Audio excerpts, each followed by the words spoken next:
Hello and welcome to the Trail and Adventure Motorbike Podcast with me, Clive Barber, and my good mate, Noel Tom. For the days when you can't ride your bike, there's always the Trail and Adventure Motorbike Podcast.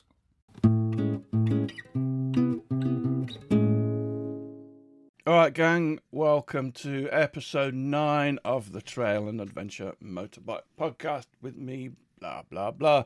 Today we're joined by a guy called Neil Barron from a company called Litelok. Litelok, we discovered after doing a bit of research, seemed to offer some pretty remarkable answers to bike security and theft problems, which, as you'll find out in a minute, have been up high on our agenda recently. So this isn't an advertorial, we're not getting cash for doing this. We looked at Litelok's products and they seem to offer something fairly unique and genuinely good. So we thought we'd get Neil on the programme to have a listen to, and you can see what you think and draw your own conclusions. There is a competition. The details are at the end of this podcast in which you can win some Litelok products. Okay, let's get on with it.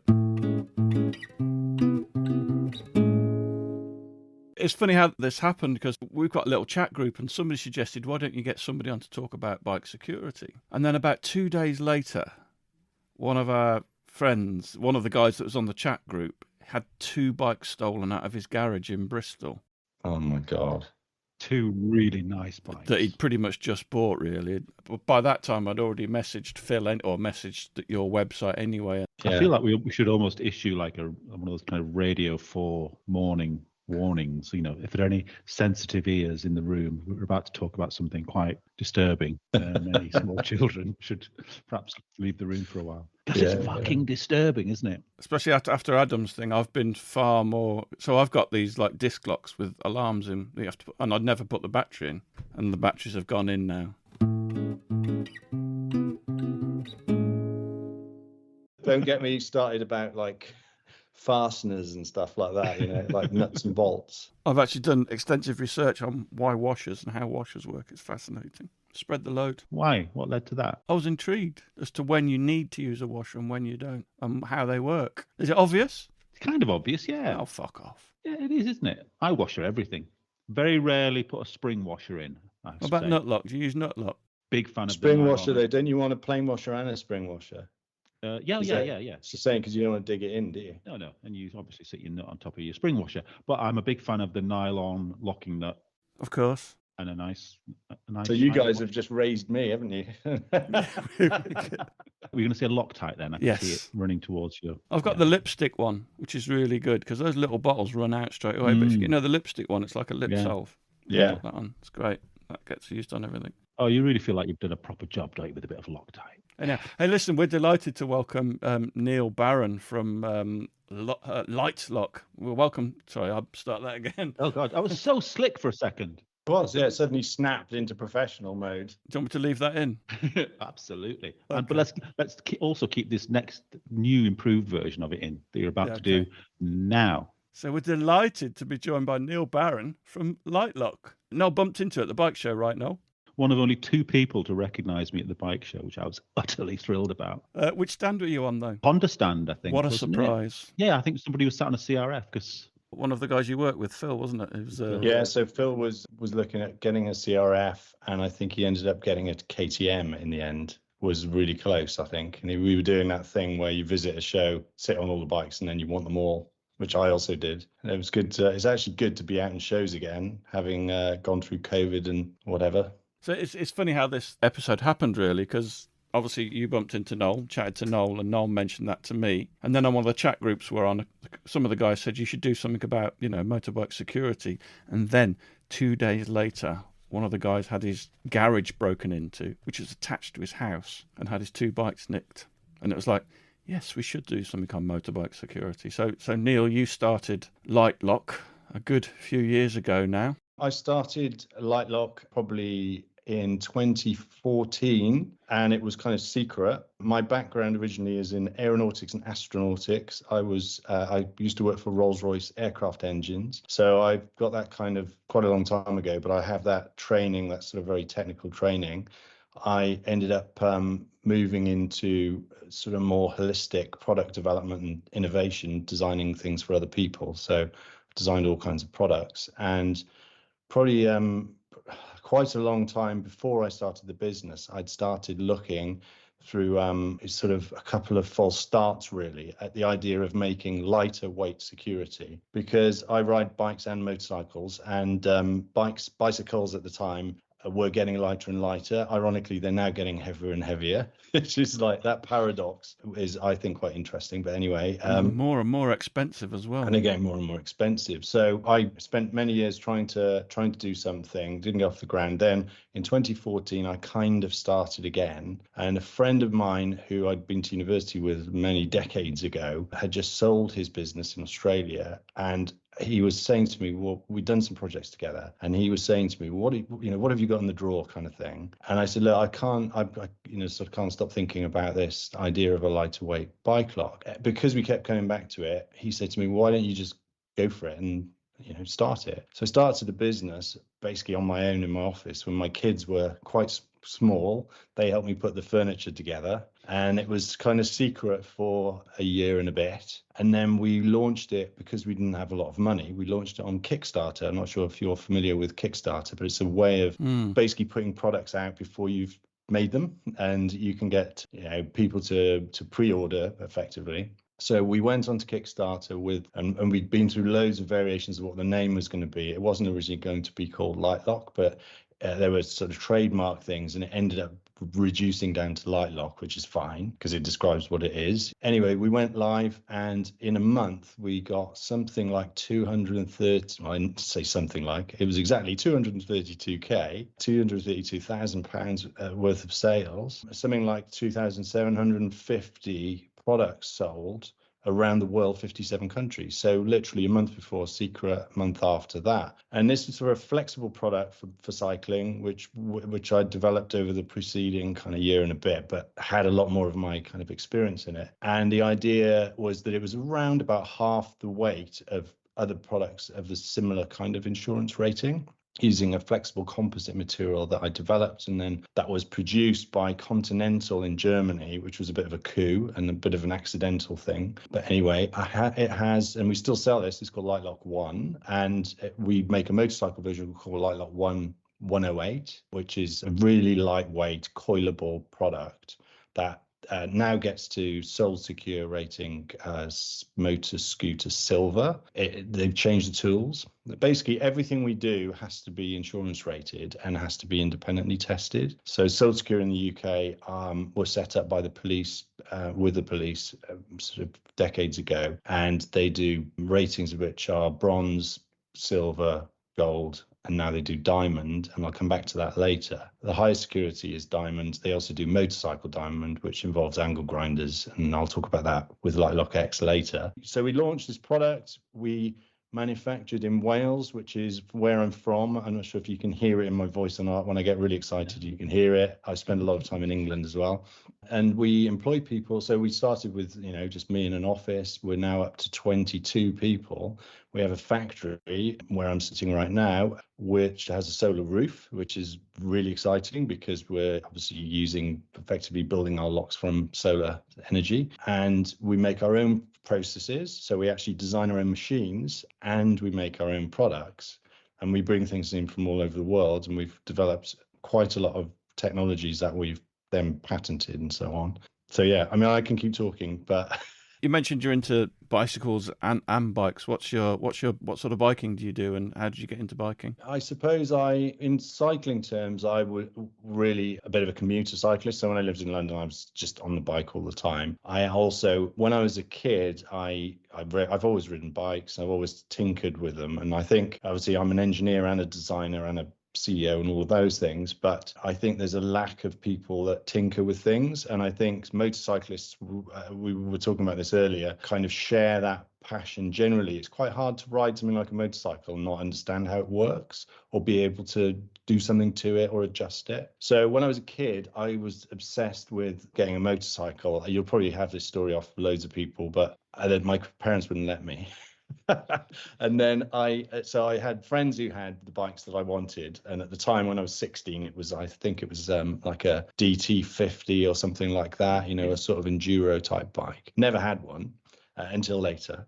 But what I did have is my father, but I haven't told anyone this, but my father came home and, kind of knew I was into getting a bike. And he'd spoken to a friend and he'd given him this, or he might have sold him this bike, but it wasn't what I really wanted. And it's funny because it's become something that's quite iconic. But it was a Honda Cub, a C90. I think they did a 50, a 70, and a 90, didn't they? Yeah, that's right. And the irony is that I got this and I was like trying to be kind of diplomatic to my father and going, it's not quite what I had in mind. You can imagine, right? So I'm thinking of myself as this enduro rider, and I get given this C90. How old were you then? I was 16. Oh, crikey. But I was like in my garage going, right then, how do I make this into something cool? And the funny thing is that I didn't actually ever make it into road legal because I just couldn't. But what I did was a classic thing looking back, because this is what I do all the time now, is I just hacked it. I absolutely hacked it. See, nothing wrong with that. No, he's an engineer. Noel gets really upset when I do things to my bike. I get upset with Clive's engineering. I don't think I get upset with Neil's engineering. Well, I know as well. Me as a child as an engineer, probably not so good, but I really had to go at it. And funny enough, I looked at them a few years ago, and it's a whole thing, isn't it? Customizing and actually really cool. So and it's funny though, because I used to ride it off road when I was sort of younger. And so anyway, that was my first kind of touch with not having the bike I wanted. What kind of bike were you thinking at the time? Well, and like I say, it was some kind of enduro kind of like an RD or a DT or something like that. And I ended up getting my first real bike was an MTX 125, which was awesome. Honda, wasn't it? Absolutely. Honda, yeah. I had one of those. Yellow and black thing, which I rode for quite a while, sold it to a friend, and it kept going. It was brilliant. It's so comfortable. And I set myself the thing of, because I'd done a couple of degrees after my original degree. So I'd gone off and I'd ended up in London, where I went to the Royal College of Art, which runs a course between Royal College of Art and Imperial College. So it's like visual design meets and ergonomic design meets engineering design in two really great places. So I moved to London, worked there, and I started a design studio. And then I got my bike license. So that kind of got it all out in my sort of early adult kind of things. And I ended up with, so just quick, because this is what you guys want to know, right? Only vehicle I think I've ever bought brand new was a KTM Duke 620. That's the bike I'm riding now, not the same one, but I bought another one because I absolutely love it. It's really kind of grunty, kind of single, quite, lots of vibration, lots of experience, and fun, really fun. Super motard style bike. I think a lot of people buy the first bike they ever had. I've got a version of the first bike that I had when I was 12 or whatever age I was. It's in bits. Yeah, you do definitely get some kind of connection, don't you, with it? And you sort of know it inside out. And it's weird because the passing of time, you still remember. I can still remember working, because I've worked for hours and hours on vehicles, and you just remember everything about them. So I'm a bit of a sort of cyclist and a motorcyclist. Having a business in security for these things means that I can get to borrow things, and which is like, I hadn't really thought about that, but that's a real benefit. So the last couple of years I've had a GS on loan twice, and I've done some filming, so you can see that on our website, where we use one of our locks, and that's me on the GS for a couple of months, riding it over the hills, and awesome. That was the last one, was the 1250. And I've got my eyes on more bikes all the time, I'm sure you guys, I can see there's lots of bikes behind you, Noel. You're allowed to call auto trading a hobby. I do that quite regularly. I just get Auto Trader out if I'm a bit bored. Oh, what could I buy? The problem I've got is that everything I look at, I want. And if I sit on it and look at it and think, yeah, God, I'd have one of those. And I can imagine having a dozen bikes, which I probably will do at some point. Well, I got one taken by a police bike this week. And it's just burnt an image onto my retina of this police bike. And it got me searching for ex-police bikes, 1200 RTs, I think they are. Now I'm just obsessed with getting an ex-police bike. Why are you shaking your head, Clive? Are you going to get one of those waistcoats as well with polite notice? Yeah, I've already got the waistcoat. You need the little light that looks like a sort of bedside light. Maybe. But it's just little things like that will just set me off. I've often bought I'm the same. I've seen a single image of something. The ex-army bikes, I think, for some reason, are really evocative, and you look at them and you just think they're just so practical. Those, the ones you see from the 1940s when they're parachuting. Have you seen those foldable? Yeah, It'd be great. I've just got a trials bike, which I picked up last weekend, which is quite exciting, which brings me on to my piece of engineering. See, Noel thinks I'm an idiot. You be the judge, Neil. Let's have a look. Let's see what he's going to present. Yeah, you be the judge, Neil. You're an expert. So I've designed just a simple bracket that fits onto the back of the trials bike's mudguard, which is up in the air like that, and it's bent in a V shape, the mudguard, and to bolt the registration plate onto. So just a single piece of paper like that. Right, you can see where this is going. You probably can't, Noel, because you're an idiot. So basically, you fold it, and it goes together like that. So you get the fold. That's what I call a beautiful thing. See? A lot of my work is done with card and paper modeling, even with locks. Back in the day, at the start, made a lot of models out of anything. You could find foam and stuff. And you're just trying to work out. We still do it now where we're constantly trying to make brackets to hold things. So like a bit like that, and the best way to do it is the fastest way to do it. And we have 3D printers and stuff now, which I absolutely love. I'm almost obsessed with just printing out the next iteration of something. You can do the same thing with a grinder and a hammer. Kind of. But what are you going with, Clive? Are you going with wood or the top off an ice cream carton for this? I just bought some small squares of aluminium. I started off with 3mm aluminium, which is actually far too thick. And I found some 1mm aluminium in the garage, and that's too thin. So I've ordered another piece of 2. I could have bought one of these brackets for about £7, but instead I've spent about £15 on sheets of aluminium, and I've still got nothing. I think in getting to our locks, we make thousands of prototypes, and some of them are like your bits of paper and card. Others are many hundreds, if not thousands of pounds. And it's funny because when I started the business, well, my wife and I still laugh about this, is I didn't really think it through what I was doing, because I decided to create a business where people want to break your product. And I can't think of many businesses like that. So you constantly, so every time I go to the test house, whether it's Sold Secure or somewhere else, I always describe it as being like having your kids again. They're your creations, and you know they're going to try and break them. And the thing is, if they take long enough to break them, then they've passed, basically. But I think for your listeners, there is no such thing as a sort of unbreakable lock. There isn't. It's just whoever's got the knowledge and the tools and the time in order to defeat it. And so what we try to do is just make the best locks we can and get people to understand that they need to spend money on the locks, because, somebody like me will have spent many thousands of hours with my team developing something that actually does work. And there's lots of other stuff that's just made to make loads of profit. I mean, one of the questions I had, and I kind of gave you the option, you can exclude this question if you want, but obviously locks are quite expensive, not just yours, but everybody's locks are expensive now. But getting back to the experience to our friend in Bristol, he had 2 bikes stolen. On each bike, he had a £600 excess. That's £1,200 he's effectively lost, which is considerably more than the price of 2 decent locks. It's a really good way of positioning it for people. And I think the other way I've heard recently, and you get to hear these things all the time. If somebody says, so if you speak to Adam and you say, what would you give to get those 2 bikes back? And then you take that and you go, we'll spend that on locks.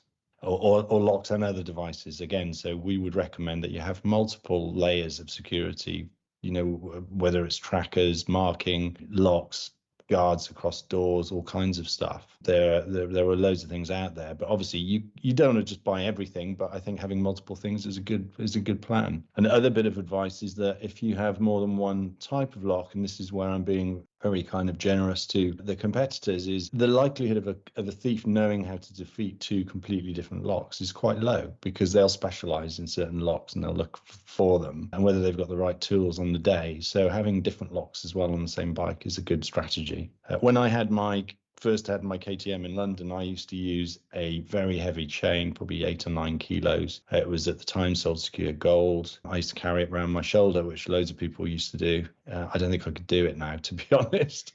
But obviously I've got a whole business that's sort of based on people not having to do that, because our locks are lighter. And we make wearable locks as well for cycling, but we don't recommend that for motorcycling, just to make that clear to everybody, because the speeds involved and the sort of potential for injury. One of our big things is making locks easier to use. So whether it's some of our locks close without the key, so you've got to make sure you've got the key with you. But I would say to people, you wouldn't expect to walk out of your front door and the door has to be locked. You might double lock it. a whole sort of 2 ranges of our locks you can close without the key. We have wearable fittings, we have all kinds of brackets, we have little devices for putting them on your belt and all sorts. So you've got 2 types of locks mainly, haven't you? You've kind of got the U lock, which everybody's kind of used to seeing, although obviously yours is quite different, and we'll talk more about that as well. And then you've got the more flexible, much bigger locks that you could potentially put around a lamppost or whatever. Yeah, so up until last year, we only made flexible locks, but we've spent the last 5 years secretly developing a new technology, which I'll put to one side for a moment, but I'll talk about the flexible ones quickly. So the original one that we did on Kickstarter was a composite material and was very lightweight. In order to get that to a higher security level, we spent a few years and a lot of money and effort, and actually building our own production line to make something we call BioFlexicore Plus, which is an exoskeleton over a flexible product. So it's a little bit heavier than the other technology, but it actually breaks cable cutters when you try to use it. All of our products are bolt cropper resistant to a great extent. You just can't cut them with bolt croppers. But cable cutters have been increasingly used. And so we actually snap those when we try to break them on our exoskeleton, which is really cool. And that product, so Litelok Core Moto, comes in a 125 centimeter length, which is we've sort of optimized. You can coil it up, put it in a pannier, you can put it under a sort of cargo net or something like that, and it's giving you that kind of good level, really good level. It's motorcycle gold in terms of Silt Secure, and it's giving you that flexibility to lock to something, because we'd always recommend, if you can, to lock to something. In September last year, we launched 2 new products called Litelok under the Litelok X kind of range, and Litelok X, I've noticed a lot more X's around since we came up with that. They seem to be everywhere. I think it's just when you start coming up with new names, they're never quite new. But X actually stands for a multiplier, so it's a multiple times as good as the best hardened steels locks out there. So we do an X1 and an X3. X1 is available sort of now, and X3 is about to ship. We've got a back order list for that, and that's the sort of highest security that we do. Both of those have been reviewed by Bennett's Insurers, by John Milbank, who's tested them and videoed them and put them online, and actually said that they're the number 1 and number 2 locks he's ever tested, including all of the chains and padlocks that he's ever tested. So we're really excited about that. That is what I set out to do. And it uses this material which we developed, which is a very hard composite material, which we apply to the steel. So you've still got steel in there as a very strong structure, but this is called Barronium. So the material is called Barronium. We've protected all our IP for this, and we build this armor, and we can tune the amount of armor on the lock. And we chose to use a D-lock or a shackle lock because it's a very secure format in terms of compactness, and people understand it as well. And we've noticed that since we've released it, obviously for a motorcycle use, which you guys are interested in, it will fit through many brake discs, but also it'll go through a lot of tires and wheels as well. So you can actually lock the bike properly. So it's an alternative to disc locks. If you use 2, you can lock it to something. So you can daisy chain them. Obviously, it costs you twice as much, but you're getting much more angle grinder resistance than anything else out there. And those are motorcycle diamond in the Silt Secure rating, which is the very, very top.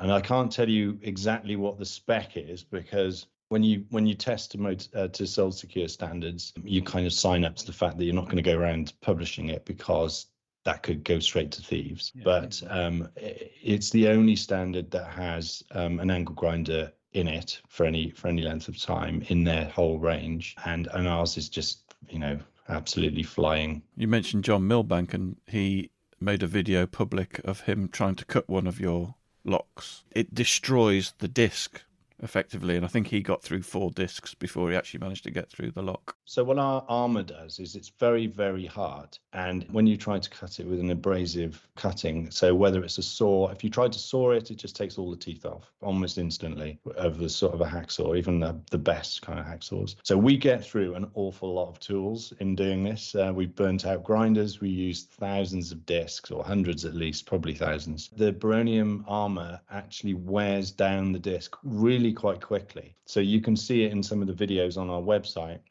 you'll see the disc getting smaller and smaller and smaller, and then going in a puff of smoke, and it just kind of rips it up. And this is just because it just really, really performs. It's got that, in comparison with steels, it's just so much harder. You can't get it off by hitting it or bolt cropping it or anything like that. It has to be tested to 10 tons of bolt cropping force, which is more than a person can put on.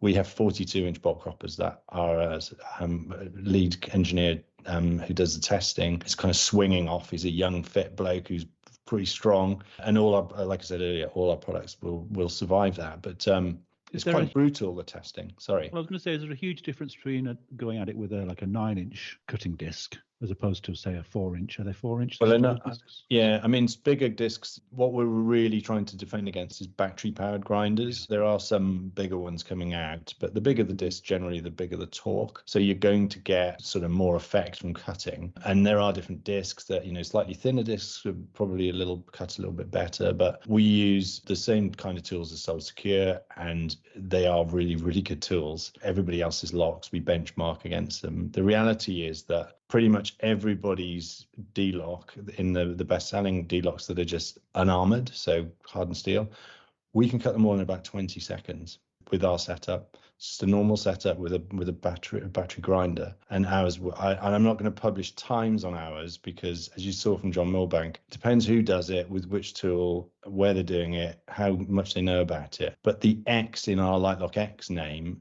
stands for a multiple, and the X1 is at least 5 times as good as the best-selling lock, and the X3 is at least 15 to 20 times as good.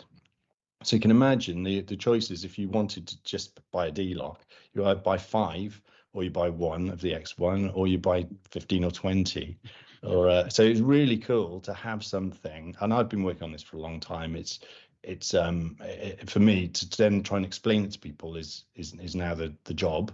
But the good thing is that people like Bennett's are doing it for us, because it is really important that people they understand the security, they understand what they're paying for. Price wise, our X1 is £150 or 149, and our X3 is 250. Now the difference is that it's obviously got a lot more armor on the X3, but we also have an Assa Abloy Sentry cylinder, which they call virtually pick-proof. So Phil, that we mentioned earlier, found out this week from Abloy that actually they test it in the Baltic tidal lagoon, in the salt water. It lives in there day in, day out, this kind of whole range of locks, to prove that these are the best cylinders. So this is a bit with the key, right? And to prove that they're the best against those kind of rugged and difficult conditions. So we put the best cylinder into what we consider to be the best armored lock.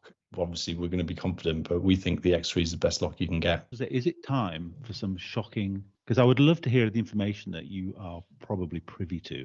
Last year, I can tell you that motorcycle theft in the UK was up 36% on the previous year. And the forecast as I had it was something like 25,000 bikes. To put that into context, I think the real thefts, because a lot of them won't be reported, because there'll be all kinds of reasons why they're not. There are around about 100,000 motorcycles registered per year. That probably rings a bell for you guys. And I think that they're probably around 50,000 thefts a year. So I just told you 25,000, but it could well be twice as many of those. And that's going to include scooters and so on. So if you think about it as how many new bikes and then how many are stolen, that's pretty horrific. I think there are well over 1 million, it might be closer to 2 million bikes registered totally. So in those terms, it's not so massive. Motorcycles are by far, so what we would call a motorcycle, as opposed to a scooter or a quad bike, is the majority of the thefts. So something like 60-odd%. Do we know what's happening with them? Is it kids joyriding, or are they all getting sold abroad, or stripped for parts? It's quite complicated, and I'm not an absolute expert in this, but we talk to police and stuff all the time. A lot of the scooter theft, which is about 40% of those, would be, not all of them, but a lot of them will be used in other crimes. So, things like stealing mobile phones or getting away from something, and then obviously you get people joyriding and so on. The very expensive motorcycles, the sort of sports bikes, are often dismantled very quickly, organised crime put into containers, and there's a whole Met Police and other police forces working against these gangs and doing very sophisticated operations to stop this and to find, to find, and basically you could stop a small number of gangs and stop a lot of the theft. But when you say put in containers, is this to sell abroad or? Yeah, so they often go abroad. They will often go abroad. The kind of volume of thefts, the top of the list is not going to be a surprise. It's London by quite a long way. The next one is kind of close tie between West Yorkshire and Greater Manchester. And then you've got pretty close to those, to be honest, is West Midlands and then Kent and then Hampshire and so on. So, the hot spots are kind of where you might expect. So southeast, northwest. And there are some in the sort of west country as well, and a bit in the Midlands. Big cities, basically, isn't it? Yeah, it is. It is. They talk about recoveries. So recoveries were also up, but that's probably because thefts were up. So there's something like 9,000 recoveries last year, which is, obviously 20. If the numbers I originally gave you were 25,000, so more than half are unrecovered. So they don't get the bike back. As we said earlier, that what is the price of losing your bike? And obviously I'm going to be pretty biased, but my argument would be buy some good locks, and not just our locks, but good layered protection against theft. Thinking of various scenarios at home, obviously you've got no excuse for not doing everything you can, probably, because that's where your bike's going to be most of the time. So what, ideally, in your garage, hopefully, obviously there's a lot of people don't have garages and have to leave them on the road or the street or whatever, but ideally what should people be doing? We're accredited by Secured by Design. You might have seen them, that they actually work with Sole Secure and other agencies and the police to recommend certain kind of solutions for things. And I think it was them, but apologies if I got this wrong, but there was a campaign which was to do with, if you like, layered security, and if you have to leave it on the street, put a cover on it. Because if you put a cover on it, that immediately stops. And you see lots of bikes in London with covers on them, lots of motorcycles. Obviously, lock it up. My advice is always to lock it to something. And when I had my motorcycle in London for 10 years, it was locked to a post everywhere I went. I didn't leave it just locked to nothing. And obviously, at times, you may be forced to do that. The other thing is to put the lock off the ground if you can, because the ground can be used in the attack. Our X3 is tested against many multiples of big sledgehammer tests as it on a concrete block, but it is still a brutal kind of form of attack, so try and keep it off the ground. But if you are going to put it on the ground, put it onto a ground anchor. So there are lots of kits you can buy that have ground anchors with, you've got to get one with security bolts, so you can't just unbolt it, and also can't rip it out using a crowbar. So you end up with all this, sorry, it's sounding quite complicated, but I think the simple thing is have multiple ways of protecting it, fix it to something, try and keep the locks off the floor if you can, and use really good quality rated locks. The difference between bicycle and motorcycle is that with bicycle, you often can't get insurance if you haven't got the right security level, whereas with motorcycling, our insurance is always about accidents and thefts, isn't it? But it's not necessarily insisting on an insurance rating, and I personally would like to see that change so that people's premiums come down. If you buy an X1 or an X3, you should be paying less insurance because it's less likely to be stolen. Would you ever do a baronium ground anchor? Yeah, I can't possibly comment, okay. But of course we would consider doing every kind of device that you might attack, we would consider doing, yes. Is baronium as tough as unobtainium? It's tougher, but it's easier to get real hold as well, isn't it? So Baronium had a name check at Christmas, on Christmas Eve. Some of your listeners may have seen Bikes and Beards in the States. They do really interesting motorcycle films on YouTube. They staged a load of thefts of a motorcycle that they owned using all these different devices. And it wasn't even linked in there, but they used a Litelok X1, which they bought. We didn't even give it to them. They insisted on buying one. And anyway, it's worth a watch. It's very entertaining. They couldn't cut it. They had to get a generator and a mains powered angle grinder to cut it. It's really good for us. What other applications does this material have? Well, basically anything you can think of for security. So something that needs high cut resistance, high abrasion resistance. So yeah, there are other applications which we protect in our IP. Where if anybody's listening and have got some great ideas for using Baronium, we are happy to talk to people. I was just going to say before, a friend of my cycling friend Mick gave me a top tip. This might be well known by cyclists, but he said if you ever got two bicycles that you need to lock up, lock the pedals together, because it's hard to sort of wheel away two bikes that have the pedals locked together. Yeah. You heard that one I before? think generally locking two bikes together is really good. And same with motorcycles as well. We show on our website the use of a core product. Just put two back wheels close together and just put that is effectively an immovable object, because it's going to be hard to lift two motorcycles up. Do you think wheels are better than frames to attach together? I'm not aware that so many thefts happen where the thief takes the wheel off a motorcycle. I think it's pretty, as you probably know, it's pretty hard to do. It's not impossible. Certainly with bicycles, it's easier. With bicycles, we always say lock through the frame and the rear wheel, because that's generally the valuable bit. And with motorcycles, we would say if you can get through the brake disc and through the wheel, I would say that if you're using a lock like our Litelok X products, locking any part of your bike to something is better than not using it.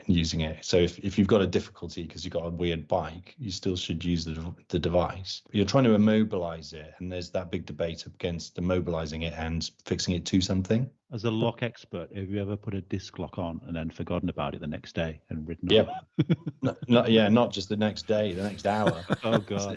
Yeah. So and you just basically just throw yourself on the floor, don't you? I've done it. Yeah, done that. Which is why they come with big yellow curly cables often.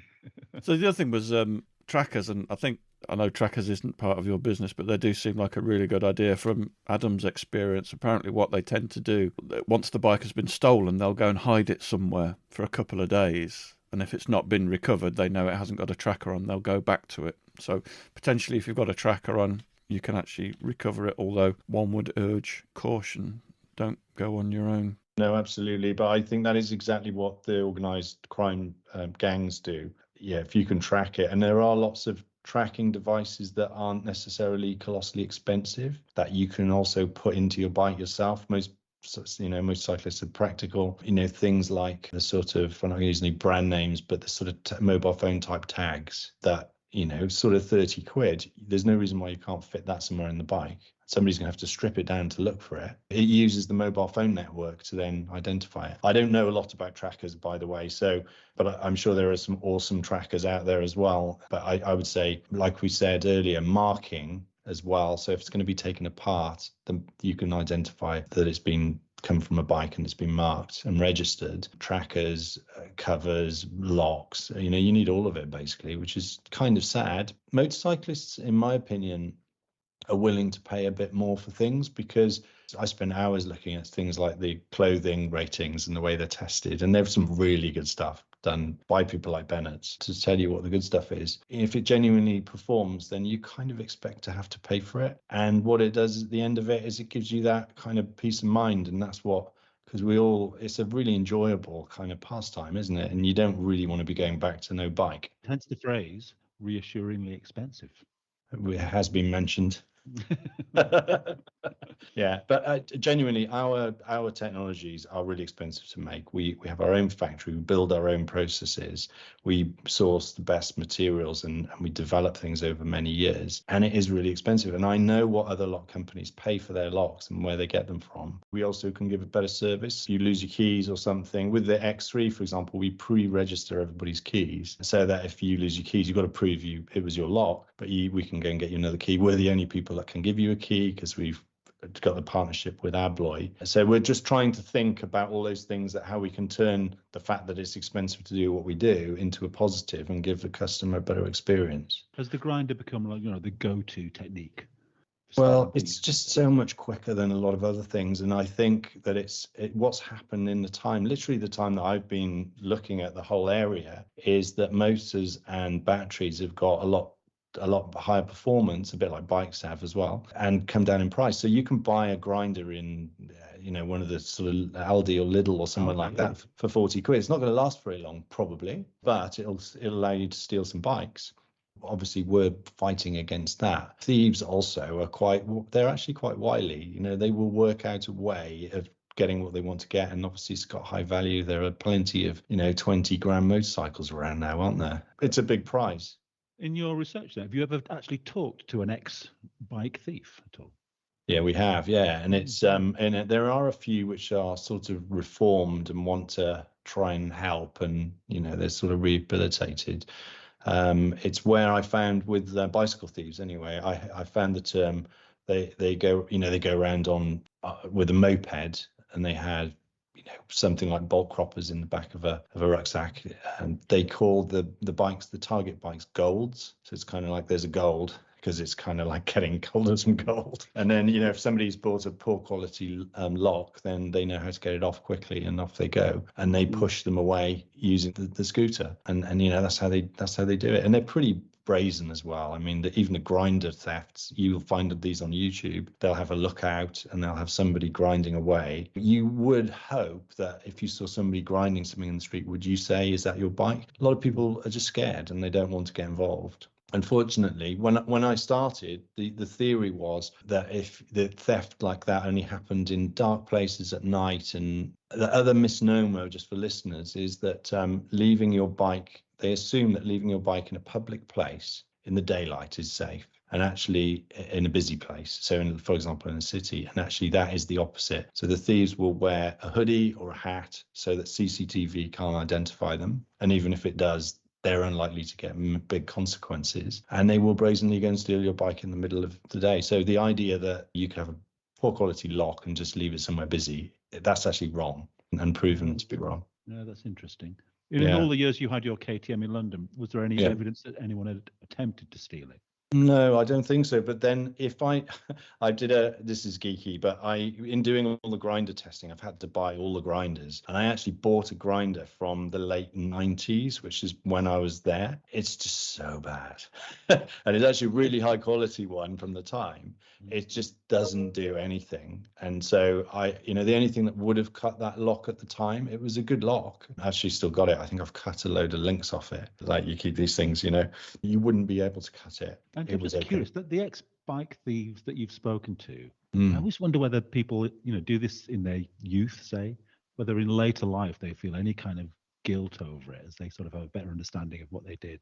I think they're I know this is generalizing, but I think they're pretty kind of slightly messed up lives often, and things overtake them. But I think, like lots of people, they do the things when they're younger and they regret them. We haven't talked to a lot of them, but there are definitely people that get reformed and so on. And when times are so hard, things that are on display that are clearly valuable, you kind of, I mean, it's not excusing it, but it kind of explains it, doesn't it? It's when you hear stories of just bikes being joy-ridden, and that's the thing with bikes. We've got a podcast coming out. It will already be out by now, but a guy had his bike stolen in Edinburgh at the end of the start of a trip, and it's like he'd formed a real attachment with that bike, and that's the heartbreaking thing. And the same with Adam. Somebody sent him photographs of his bike being ridden round in Bristol, and basically the thieves had just got some black electrical tape and turned the 6 to an 8 and things like that, and we're just razzing round. Couldn't give a monkeys. I've had 3 bicycles stolen, so not motorcycles but bicycles, and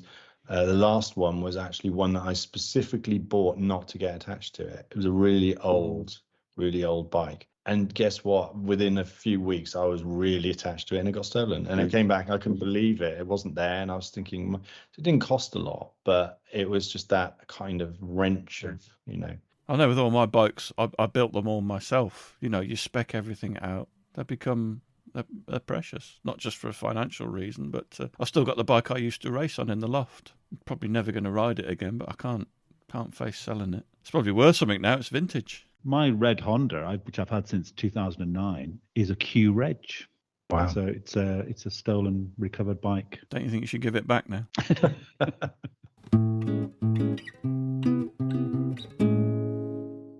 Neil, you mentioned you did a big trip last year to the States, America. Well, I thought you'd like a story, but it's quite busy running a business and doing all this inventing and innovating. It's really busy inventing. I love that line. Yeah, I'm busy inventing. That's what I tell my wife. I needed to get some testing done on the Litelok X products in the States, and we had a link with a locksmith over there who'd previously offered to help with development. And this is when it's all still secret. I thought, right, I'm going to go and see this guy, and he was in Colorado. He's a really interesting character. So I looked at the map, and the classic British thing of like, yeah, it can't be that far. I'll get a train, kind of thing. And of course, everybody in the States flies everywhere, don't they? And so I looked at where it was, and it was kind of not that far from Denver, but it was right up in the mountains in sort of near Aspen and around there. So I actually had COVID last summer, and I was laid up, and I was trying to still do my design and development work and CEO work. And I planned this trip, and I thought, you know what? There's gonna be a more exciting way to get to see this locksmith, which is I'm gonna hire a motorcycle. And I've done it before in the States, right? It's like a really nice way of going and seeing somewhere, isn't it? So I hired a Tenere 1200, which was a nice, I'm quite a decent sized guy, so it was a good sized thing. And I went off to Denver, and I got my hire bike, and I bored the hire people to death about locks. In fact, one of them offered, I told him how good it was, and he said, "Do you want me to shoot it?" And I said, "What do you mean?" He said, "Well, I've got a collection of guns, and I'll start with." I told you this is a story. I'll start at the bottom end, and then I'll go right up to the assault rifle. And I was like, yeah, I'll just take your card, and I'll leave you to it. But anyway, I went off on this bike, and I rode up through the mountains, and I honestly was kind of whooping. You guys will know this, right? It's got to be the best thing I did last year by miles. The views were incredible. I went up to about 12,000 feet. Anyway, went to see this locksmith, and this locksmith's really busy, genuine working locksmith that cracks safes and things like that. So he really knows how to break into things. And I met him, and he had this big pickup truck with all his tools in it. And he said, "Right, do you want me to test it here?" And I was going, "Well, no, can we go somewhere privately? Because, this is secret, and, I'd like to, but I really want you to test it, and you do what you like." So he said, "Well, look, I've got to deliver this safe. So if you follow me on the bike to my house, I'm going to pick up this safe. It's on a trailer, and then we'll go to my workshop. It's not far away." So the next thing, I'm following him. I go to his house. He picks up this trailer. The safe is about 5 tons, and it's sitting on the back of this trailer. And he's got one of those pickup trucks that's got, I don't know how many back wheels on it. The kind of real like 6 litre something or other. And he takes off down the freeway through these canyons. And of course, I'm on a motorcycle, so he's thinking, right, he'll be able to keep up with me. He's doing about 100. Whoa. I'm not exaggerating. I couldn't keep up with him. I was absolutely thinking, this is like, I could see the headlines, battling lock CEO kind of, has accident in, Wile E. Coyote territory kind of thing. But anyway, I managed to stick with him, and we got to his workshop, and he did his testing, and he filmed it and stuff, and he has put some stuff out there. And he said to me at the end, he said, "This is literally, I've cracked safes, I've cut all kinds of materials. This is literally the most secure thing I've ever tried to break into." And I was at that moment thinking, thank God for that, because I've actually hired a bike, nearly come to within an inch of I was going through a thunderstorm at one point in a sort of relatively light jacket with just thinking, oh my God, this is just, this is horrendous. I got soaked, absolutely soaked. Anyway, made it back, came back the other way, got a short time of actually going up to the top of Aspen and looking out over these lakes and everything else. Fabulous place. Utterly fabulous. It was superb and lovely, lovely people. Met some trail riders that had been literally riding from Arizona right the way across Colorado, and they were just, finding all these trails, and that was really cool. I took the bike back, and there were these guys who were, and the hire place was just full of Harleys, right? And they were just lined up, and I thought, brilliant. The Harleys are all lined up. I'm going to get some photos of my locks on Harleys. Let's see if they fit. And they do. And there's really shiny things. And these 2 guys walked out of the hire place with cowboy hats on. And I like typical Brett, went, "Can I take a photograph of you?"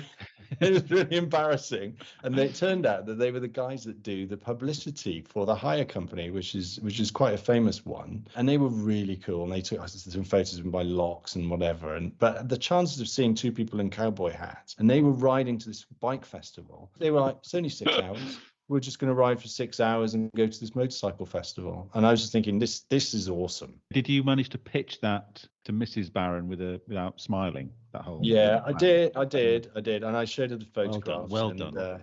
Work trip, definitely a work trip. So I've just got one more question. One more thing. This is my Columbo question. Just one more thing. I thought I was getting away with this. Are many bikes just picked up and put in a van?